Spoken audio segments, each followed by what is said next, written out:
Good morning, freedom fighters and liberty lovers. Hope you are having a great morning. And please take a seat on the Liberty bus so that we can begin our tour, which has quite a few stops this morning. There's so much going on. We live in a very interesting world in a very interesting time. Unwitting censors, how DoD is exploiting social media. Are you on Facebook? Do you use Twitter? Of course, anybody who's trying to make a difference in the world does. But we always need to be aware that we are being watched through those interfaces. The face of ISR, which is intelligence, surveillance, and reconnaissance, has changed, says Joshua Hartman, a former senior Defense Department intelligence official who is CEO of Horizon Strategies Group.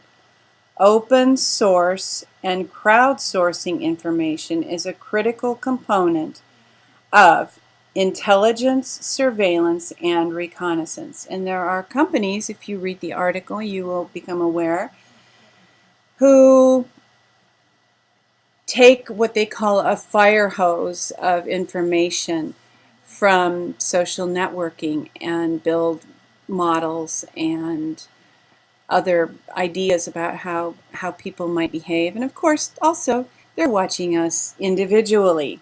It's all stored on a server somewhere. So just remember that. No fear. Illinois Democrats back down on gun grab. This is from yesterday, and actually some of the articles today might be a few days old because I had a lot I was holding in reserve, and some are just too good to leave behind. So there was a vote at 2 o'clock in the morning yesterday, and this was defeated for the time being. So got that going for us. I just found this website, Godfather Politics. I am going to have to check it out a little further, but this article is very good. County sheriffs can block federal gun control. And I want to just scroll down here if Firefox isn't too overwhelmed.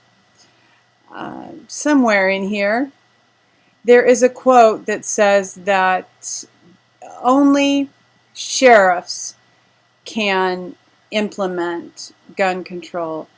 And if sheriffs refuse to do it, then it doesn't matter what the higher-ups say. The sheriffs choose to enforce law or not enforce law. Now, fans of Alex Jones already probably know about this. Armed mafia stalked Alex Jones post Piers Morgan debate video report. This is a fun video.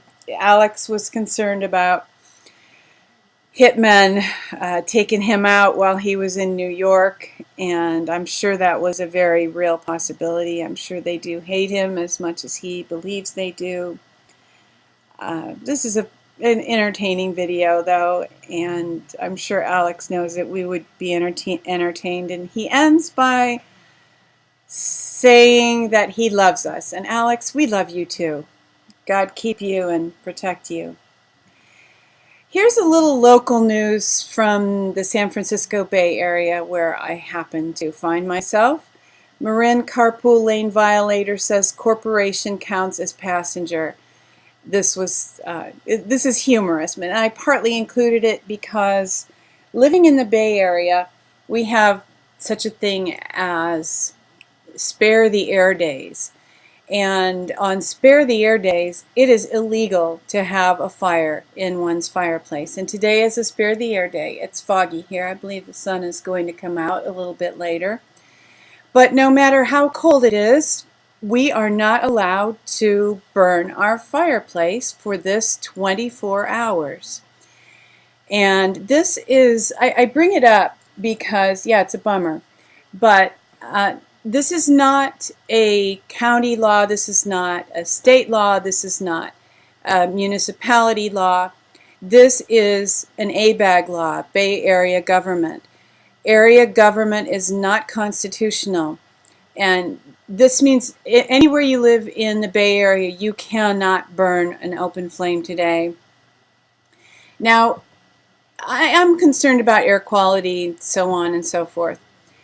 One of the reasons this particular behavior of government bugs me is because at times our air quality may be low because the vineyards in Napa are burning their waste. Dianne Feinstein's vineyard, you know, the Rothschild vineyard, all that.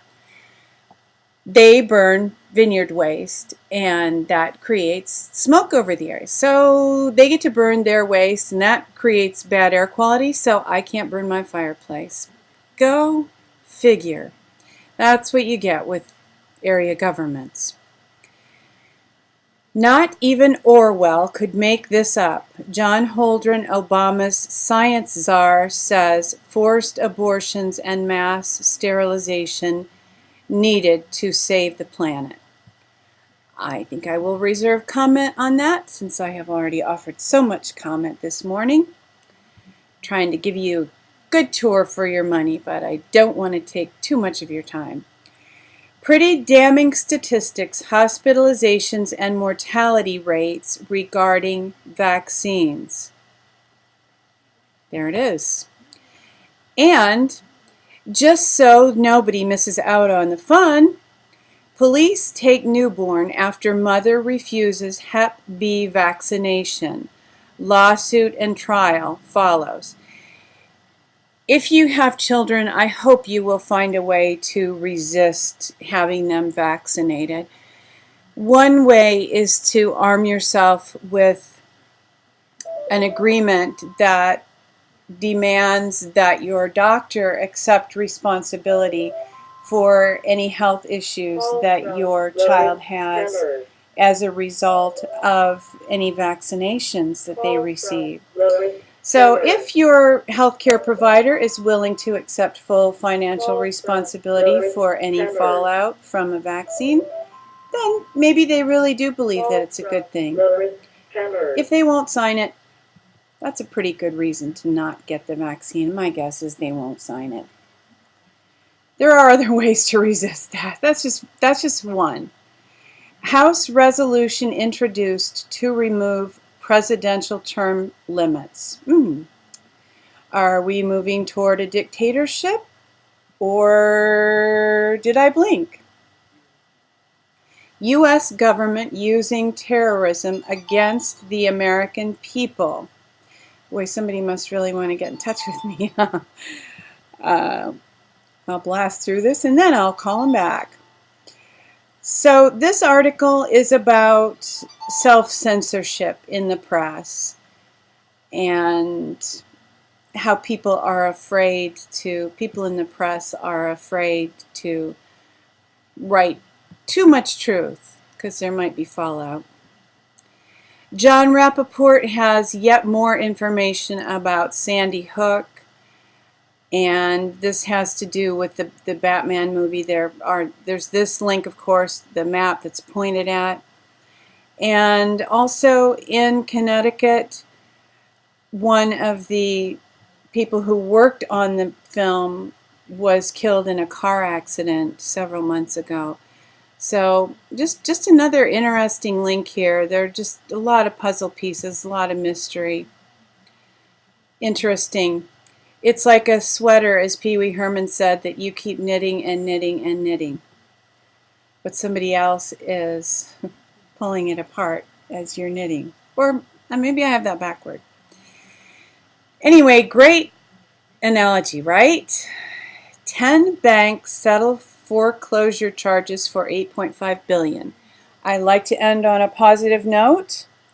And this is the positive note on which I am ending today. So if you have recently experienced a foreclosure, you might want to look into this. Maybe you can get some of your money back, get your house back, whatever. I hope it works out for you. Thank you for joining me for the tour today. The tour is a production of She Who Will Walk in the Dark Productions. And I hope that you are feeling good today. I hope that you are feeling positive about the future. And don't be afraid, because the dawn is coming. Take care.